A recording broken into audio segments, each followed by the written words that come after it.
Hello, my name is Dana. These are my Catholic memoirs. The date is June 17th, the feast day of St. Gregory Barbarigo, Bishop and Confessor. Today, I wanted to talk about Mary Gardens. I think it's a very beautiful devotion that we have in the Catholic Church for creating a garden that is dedicated to Mary. And if you didn't know, there are actually Catholic meanings for many plants and flowers. If you're familiar with the language of flowers, that's pretty much the secular version of it. But in ancient Christian times, they would create gardens that would be dedicated to Christ's creation, which is flowers. And the tradition that people would do is that they would give meanings to the flowers that reminded them of Scripture and Jesus and the Bible. So one good resource that I've been reading that I've had in my library is called Mary's Flowers. This is a really classic book that tells you about the history of it and lists some flowers and has illustrations of them. So things like the Rose of Jericho is known as the Rose of the Virgin or the Holy Night Rose and Mary's Rose. That's like things like a common household herb is the rosemary, which is known as St. Mary's tree. I've also heard that it's called St. Mary's drying bush, unless that's lavender. I may be mixing up with lavender. But yeah, this is a nice collection of the flowers and plants and their meanings, and it's a nice way to build a garden and look at it in a way that it reminds you of Christ. So if you don't have any books for Mary's Flowers, there are resources on the internet that are easy to get to. I like to use fisheaters.net's Mary Garden website. So that one's pretty easy to use, and I've been using that for many years. And aside from that, I think there are other books, but that Mary's Flower book and the Fish Eaters website are the main ones that I use. As far as my garden, I wanted to talk also about my June garden update. And the first flush of roses is actually starting to come in. It's not too strong. I think my garden is like in its third year now. So a lot of the roses are at least in their second or third year, and they're starting to really like settle in and grow bigger. So I'm pretty happy about that.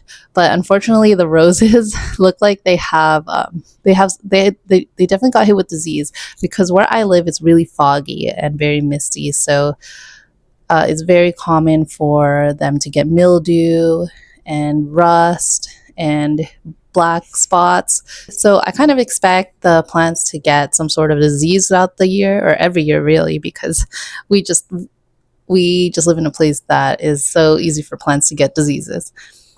But since I am mostly growing organic and not really putting any chemicals or pesticides on my plants, that is the main reason why they're getting diseases. My reasoning for that is so that the plants get hardy on their own, rather than relying on some sort of pesticide or chemicals to keep bugs and diseases away. So hopefully in a few more years the plants become resilient, but we'll see how that goes. And then the last thing I wanted to mention is that I actually used to be a member of the San Francisco Bay Area's Rose Society. So here's the binder. And the rose is actually considered Mary's flower.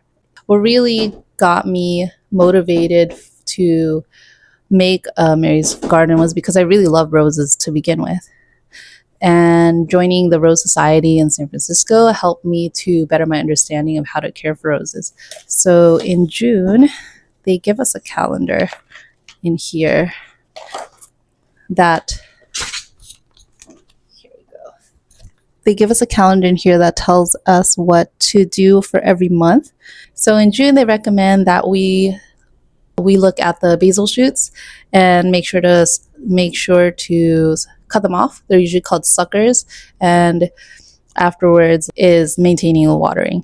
They have a lot of suggestions for every month, but this is something that was really helpful to have, and it's a really big binder on all the things about about how to care for roses. So if you are interested in roses and have a passion for them, definitely look into any rose societies nearby. And there are